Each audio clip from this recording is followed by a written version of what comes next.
عجباك العربيه اللي راكبها الراجل ده، بص جواها تلاقيها بتاعت معوقين وانت ماشي على رجلك. بص شوف عيالك وشوف عياله، بص شوف بيتك وشوف بيته. انت عندك عيل بيقرا القرآن، هو ابنه بيشرب مخدرات.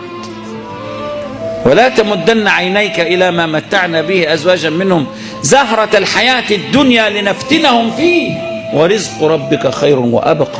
ما فيش حد يا اخوانا مش مكتمل له العطاء. ما عنديش غير جلابية واحدة بس باشا بصحتي، التاني عنده دلاب ونايم على السرير جسمه قرح من الفراش. بقى وسعوا المشهد وشوفوا اللي نايمين على الأسرة بالخراطيم والمشهد، هتعرفوا ان احنا في سرادق العافية، في حصن العافية مع ما نرتكبه من الذنوب.